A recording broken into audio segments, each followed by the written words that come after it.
Olá, eu sou Ana Maria Camargo e eu vou falar sobre o autismo nas escolas. Mas hoje eu vou falar a partir de uma comparação com quem está fora da escola. Eu estou me referindo aos praticantes de educação não escolar, também conhecida como educação domiciliar ou homeschooling. E eu começo com um dos preconceitos mais comuns relacionados a essa prática. O preconceito a que eu me refiro é a ideia de que crianças e adolescentes que não frequentam escolas e são educados por seus pais e ou por professores particulares terão dificuldades de se relacionar, de fazer amigos, serão esquisitos, no sentido de diferentes dos outros da idade deles. Bem, primeiro é preciso lembrar que o fato de a criança não ir para a escola não significa que ela não tenha amigos nos cursos que ela faz, na vizinhança, nos esportes que ela pratica, na igreja que ela frequenta. Essa criança desce para brincar no play exatamente como fazem as crianças vizinhas que frequentam escolas. E todas brincam juntas. Mas, segundo os especialistas em educação, a criança homeschooler pode até aprender a se relacionar, mas de maneira limitada. Segundo eles, a escola é o lugar ideal para aprender a se relacionar, porque supostamente é na escola que a criança aprende a respeitar a diversidade. Será mesmo? Primeiro, de que diversidade nós estamos falando? Sim, porque numa sala de aula, todas as crianças têm a mesma idade, normalmente têm o mesmo nível socioeconômico, de todas é esperado que aprendam os mesmos assuntos ao mesmo tempo, a partir de um currículo comum, ensinados por professores também formados a partir de um currículo comum, certificados por um órgão único, no nosso caso aqui, o MEC.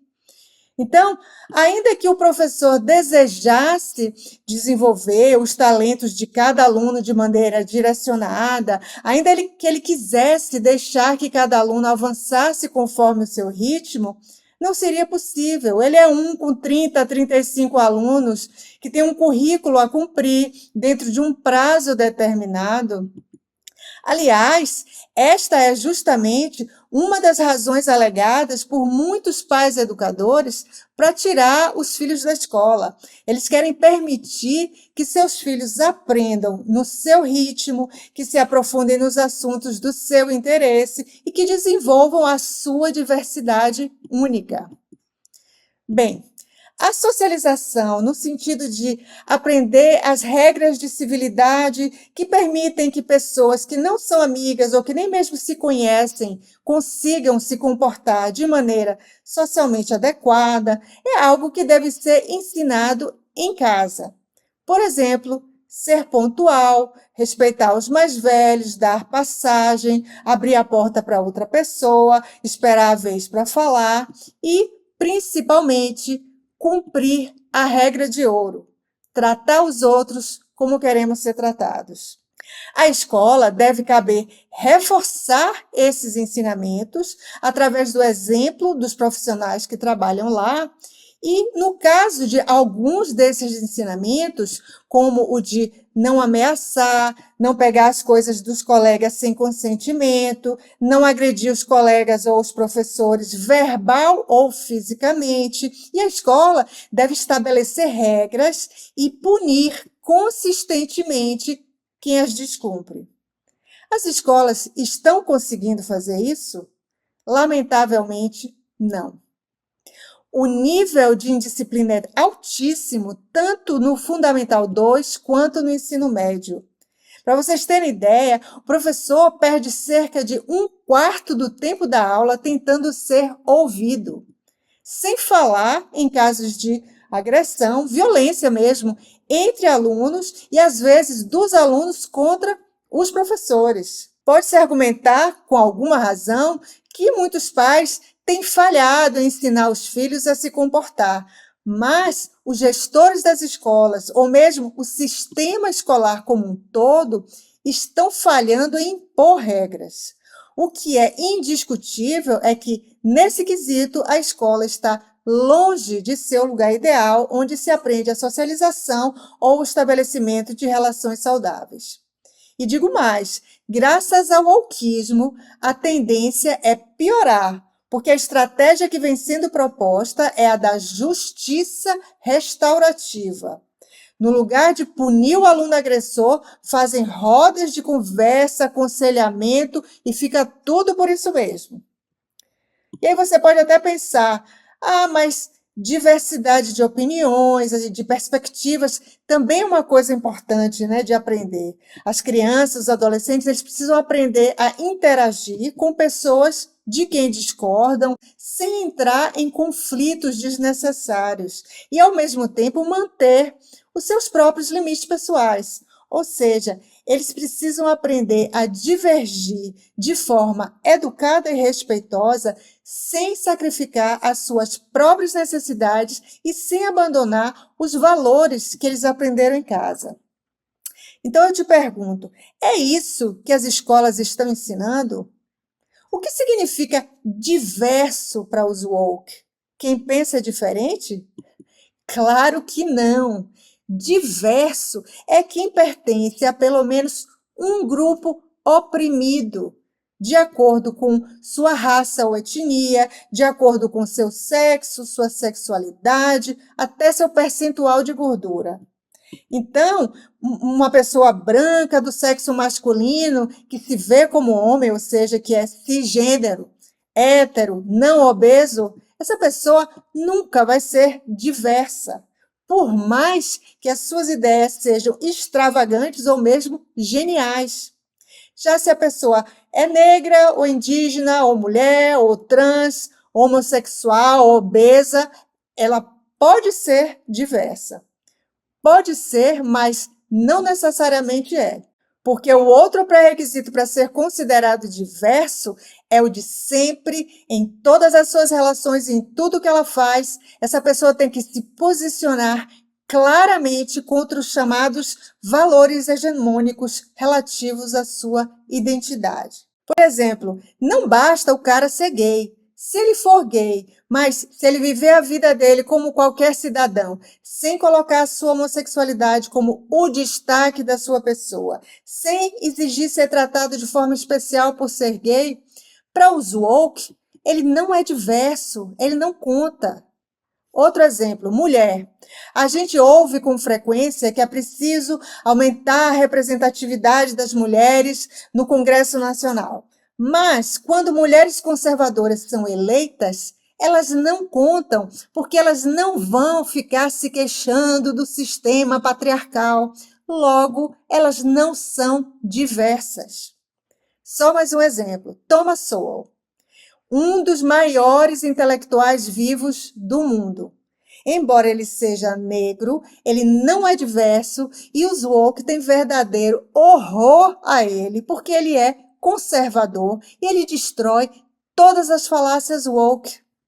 Aliás, parênteses aqui, eu vou aproveitar para sugerir para vocês o livro mais recente de Thomas Sowell, Falácias da Justiça Social. Bom, voltando. Em resumo, além do pertencimento a alguma identidade oprimida, a diversidade requer uniformidade de pensamento e adesão aceita woke. Eu vou repetir. A diversidade requer uniformidade de pensamento e adesão aceita woke.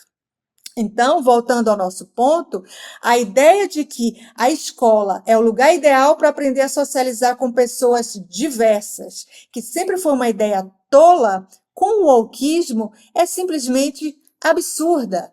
O que as crianças e adolescentes estão aprendendo na escola, principalmente através dos currículos de aprendizagem socioemocional, é que o caráter não importa, o esforço para tirar uma nota alta não importa, os fatos não importam e a justiça que vale para um não necessariamente vale para o outro. Se você é diverso, você deve sempre ser protegido e a escola deve tentar garantir que os seus resultados não sejam piores do que os de estudantes privilegiados por suas identidades. mesmo que para isso seja preciso prejudicar esses estudantes ditos privilegiados. E isso será feito em nome da equidade.